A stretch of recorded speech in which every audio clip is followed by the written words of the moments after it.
Naniniwala po ang taong bayan na kaya pang pigilan ng panlalawigang pamahalaan sa pamumuno ng ating butihing gobernador, Nanay Lilia Pineda, ang pagguho o pagwasak ng DPWH sa secondary dike na ginastusan at pinagpaguran ng ating pamahalaan.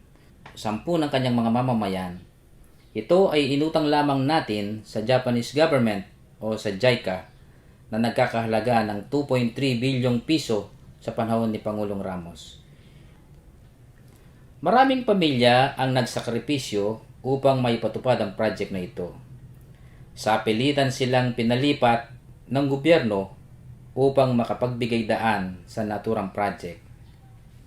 Naisakripisyo ang kanilang mga pamayanan, tirahan, kabuhayan, kapalit ng kaunting kompensasyon na tinanggap nila mula sa pamahalaan sa halagang ito rin ang nagtakda. Ang pagkawala ng secondary dike ay magpapasira sa main dike dahil sa mawawalan nito ng pangunahing hadlang sa baha, pagtagas ng lupa at pagdating ng mga sigwang tulad ng undoy, pidring at maraming iba pa. Maraming mawala ka na po at saka malaki naman pakinabang yung fish pond. May mga gawa nga sila pero yung mga dike masisira din pagka umanong alon. Kawawa yung mga taong maliliit yan. Dapat di matuloy na, iayos muna ng mabuti yung delta nga. At doon sila mag-upisa. Kawawa yung masyado yung mga bandang baba. Noong kasi meron nang naumpisan silang sinira yung mga fish pond na pumaprotect sa dike. Ngayon naka-expose na sa tubig. Ito kasi malaking budget ang ginugol dito para maitayo. Ngayon masisira lang. Kapag nawala yung flash dam at nasira yung dike, pati buhay ng libo-libong mamayan dito naninirahan, maring manganib na rin. Panahon ng bagyong Glenda, maraming ang kabuhayang tumapon sa dagat. Nasira ang aming mga palaisdaan, ang aking pong barangay lumubog. Ito pong nakikita ninyong pispa na to, tinamaan po ng malalaking alon yan. Nagiba po lahat ng pilapil yan. Yan po ang nagpalubog sa 6 na barangay. Katulad po ng barangay Sapang Kuwayan, Nigi, Sagrada, hanggang Alauli po. Hanggang Kalumpit, lumubog po. Yung Glenda po at yung parang storm surge na galing sa dagat po yung tubig, nakakatakot po at napakabilis po ng pagdating ng tubig. Kung sakaling dumating na naman ang mga bagyong malalakas, ito po ang nagsisilbi naming evacuation. Dito po kami mabilis na makakalipat sa ibang barangay na matataas na lugar. Yung mga teacher po namin ang gagaling sa ating kabayanan, hindi po makarating at nakabara nga po ang mga water lily at napakalaki po ng mga alon. Kamakailan, ang DPWH ay nakapagpa-approve ng initial na 39 milyong piso na sumira mula sa baybayin ng Pampanga Bay hanggang sa Sapang Kawayan. Sa ngayon naman, minsan may itong panong masira yung delta. May apektuhan lang naman din baleking kilog. Pangaras na ng pangating albog, itong kauran. Mawash out lang naman din pangami kalamidad. Pagmasdan at pakinggan din kaming mga nakikiyosa po dumadaing sa pamunuan ng Pampanga Delta o yung sa mabait nating gobernador sa mga kinauukulan. Dapat sana tingnan nila yung mga nasira muna katulad nung nangyari sa Palimpi, nalantad yung dike. May mga kabahayan na dito, may mga barangay na. Kung maalis yung mga bilang protection ng nangyari, katulad nung nangyari sa may Bukan, ay maaaring hindi lang ang dike dito yung magigiba.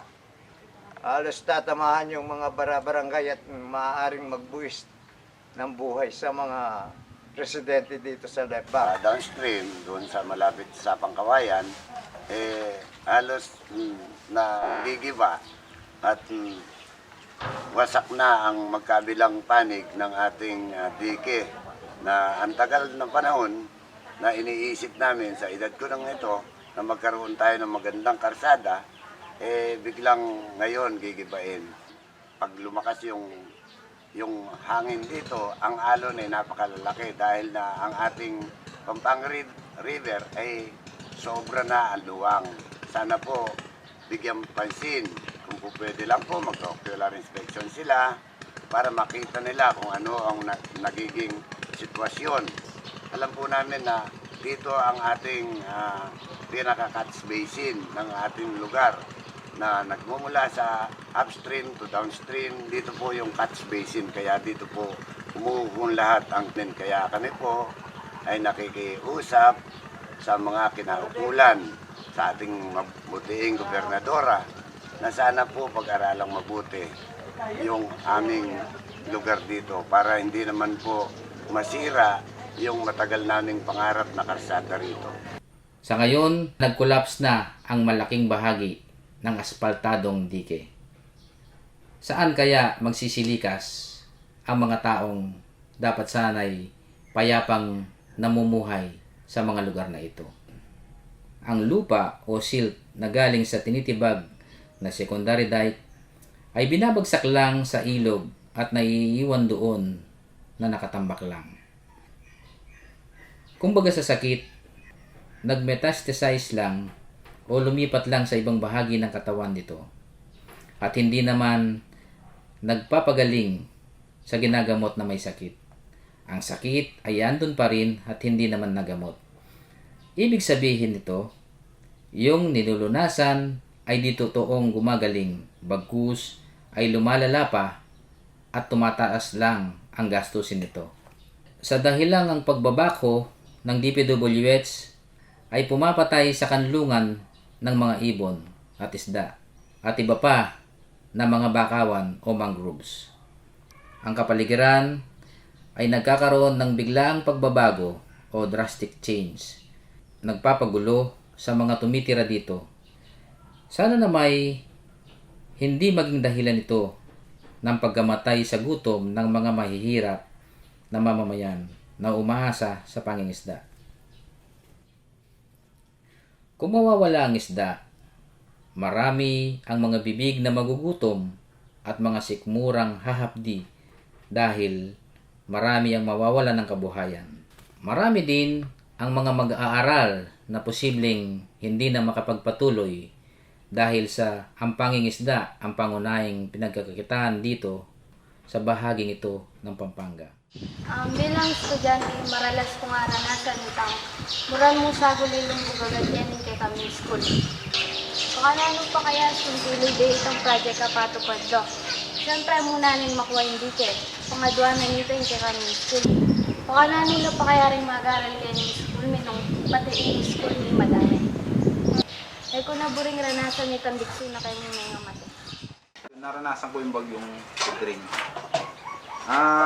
Within 10 minutes, mababa ang tubig, todo talaga yung tubig sa ilog.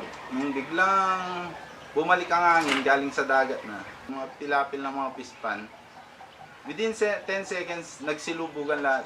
Yung dike dito, konting-konti na lang ang lumitaw. Kung mangyayari yun, pwedeng mangyari dito yung nangyari sa Tacloban. Pwedeng mabura sa mapang Santol. Karagsalo. Uli niya pangabyayan ining plus na dela kadmiken yang mo pangabyayan. Numika bagat dagol kuing alon. Masiraya na mo puning kaya katang delta.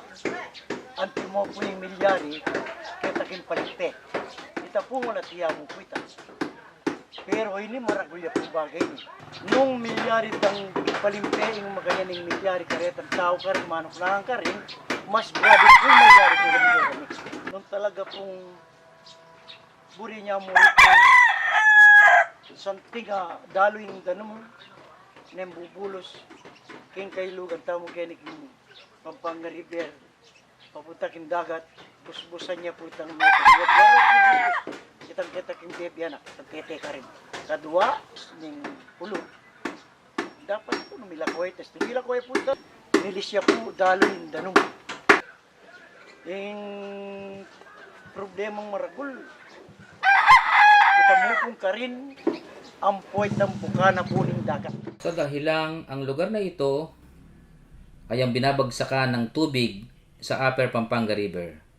Hindi malayong madamay pati na ang mga karatig puok sa mga pinsalang idudulot ng pagkawala ng secondary at primary dikes dahil papasok ang tubig dagat pag nagkaka-high tide. Ang kapaligiran ay mawawalan ng kakayahang mapigil ang tsunami at floodings sa mga barangay ng Southern Pampanga. Ang mga isda ay mawawalan ng tirahan at mga mangroves, kaya magugulo ang ecosystem ng mga bayan at kaya nga pati ang lalawigan kung hindi man ng buong bansa o na ang buong mundo. Amin pong iminumungkahi na bigyan ng masusing pag-aaral ang silt sa dulo ng ilog ang siyang hukayin at gawing panambak sa ibabang bahagi ng Southern Pampanga, lalo na ang Barangay Sapang Kawayan, bilang tanging pananggalan sa mga pinsala at sakuna na maaaring idulot ng mga malalakas na daluyong at sigwa. Mabigyan din sana ng kaukulang pag-aaral ng mga taga-DPWH ang posibleng pagpapatuloy ng Pampanga Delta Dike, particular dito sa left bank, padugtong ng Bulacan area upang mapigilan ang pag-apaw ng mga tubig galing sa upper region. Gayon din, ang batay sa kanilang plano, natapyasin ang isla ng Candelaria upang mapaluwang ang daanan ng tubig. Ilan lang ito sa aming mga suwestyon na posibleng makatulong sa solusyon sa ating pagbaha batay sa aming karanasan.